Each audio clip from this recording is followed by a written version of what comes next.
Today we've put together some DM public service announcements to warn Dungeon Masters of the dangers that the Bag of Holding may present to their campaigns. For those unaware, the Bag of Holding appears and functions as a regular satchel on the outside, but is much larger and can hold much more weight on the inside. A lot like the TARDIS from Doctor Who. Do note that the scenarios you're about to see represent extreme utility or weaponization that players may attempt to achieve with the Bag of Holding. The success of each of these attempts ultimately falls to your discretion as a Dungeon Master, but we'd like to hear your personal rulings on each example in the comments if you'd like. Now let's take a look at our first case, which attempts to override one of the basic limitations of the Bag of Holding. So as a reminder, you now know that the supply wagon that's parked outside the tavern will be received at the Dread King's Fortress tomorrow morning. But we also know that it's going to be heavily guarded and likely to be searched before it goes inside the fortress. Could we put one of us in the Bag of Holding and stash it somewhere on the wagon? Oh yeah, and since I'm a gnome, I could easily just get in there and you guys could strap me to the bottom of the wagon. Not to burst your bubble, but one creature can only breathe inside the Bag of Holding for 10 minutes, and you would expect that between here and the fortress, the wagon will be traveling for at least several hours. Well, there goes that plan, I guess. Well, actually, maybe not. What do you have in mind? We already established that there's a stream like 2 minutes down the road, right? Yes. So I propose that we take the Bag of Holding to the stream and we fill it with water. Why would we do that? It just so happens that I have a cloak of the manta ray. Right, from the aquarium adventure like 5 sessions ago. Exactly, and the cloak allows me to breathe underwater when I'm wearing it. Oh my god. So I say we just fill the Bag of Holding with water, I put on the cloak of manta ray, I climb in the bag, and then boom, I can breathe inside the Bag of Holding as long as we need me to. DM, will this work? It does say you can breathe underwater with the cloak, and you'll be underwater when you're in the bag, so then I'll be inside the fortress, and I can let you guys inside the back door. Fine, but you're going to be pruny for days.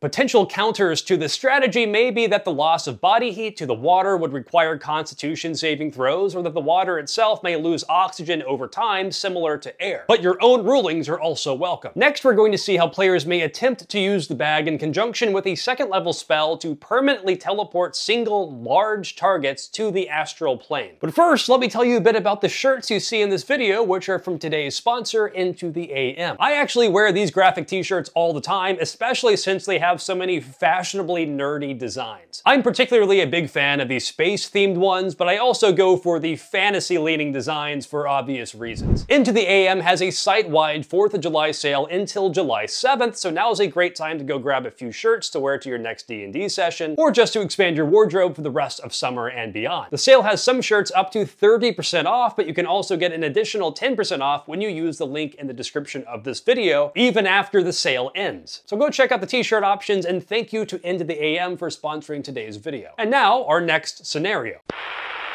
The ogre has you cornered and waves his club back and forth, a mix of hunger and rage in his eyes, but you are up first in initiative, so what do you want to do? I'm already down to 7 HP after that last fight. Only 3 over here. I think I have a plan.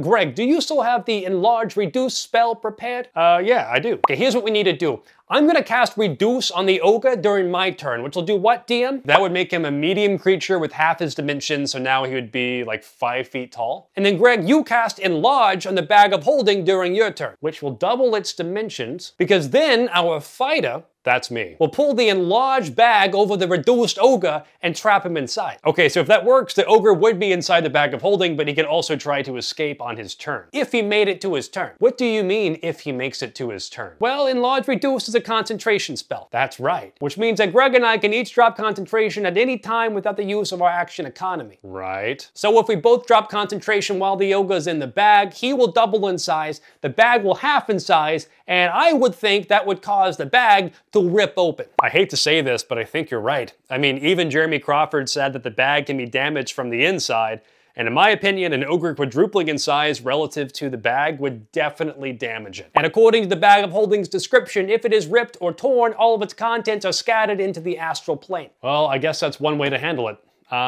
Give it a try, I guess. This strategy obviously relied on multiple spellcasters with the same spell stocked, and may also require an opposed athletics check to place the enemy in the bag in the first place, much like you were grappling them. The same effect can likely be achieved for medium or smaller targets that can already fit in the bag simply by piercing it with a weapon from the outside. And while iterations of the strategy can be used to great effect against single important targets, it does come at the high cost of destroying the bag of holding in the process. Before our final scenario, there is one question regarding the bag of holding that has no clear answer as far as I can tell. How does movement of the bag on the outside affect the space inside the bag? This is an important question because either a yes or a no can provide enterprising players with some pretty significant strategies. On one hand, if movement of the bag on the outside does not affect the extra dimensional space inside, a creature could use the bag to survive falls from very great heights. And even if the bag were to break during that fall, the astral plane might be preferable to outright death. On the other hand, if movement outside the bag of holding does affect space inside the bag of holding, then it leaves open options for using things like the immovable rod to lock the bag into place. This might seem trivial at first, but the more you think about it, the more you realize there are a lot of potential applications for just this scenario. Like I said, I don't have a clear answer for this, but I do want to hear your thoughts on the question before our final, more classic scenario. The war mages close in on your party, their eyes and hands both crackling with an unnatural flame. These guys are kicking our ass. Any ideas? They really are, and I'm at the end of my rope, believe it or not. But I'm not. I think I know what I need to do. And what's that? DM, I have both the bag of holding and the portable hole on my person. Yeah, you are kind of the pack mule of the party. So I want to use my movement to run right in the middle of the mages. You son of a gun. I'll use my action to activate the portable hole right between them. Okay. Then I'm going to action surge, take out the bag of holding, and shove it into the portable hole, which will open a one-way gate to the astral plane with a radius of 10 feet. That it does, but you'll also get sent to the astral plane. I know. Okay, then as you throw the bag into the portable hole, a cosmic gate to the astral plane opens up, pulling you and the war mages into it. And then it instantly closes. That's right, so you two are safe, but your friend is now stranded in the astral plane with the war mages. That was pretty cool though, right? Pretty damn cool if you ask me. Yeah.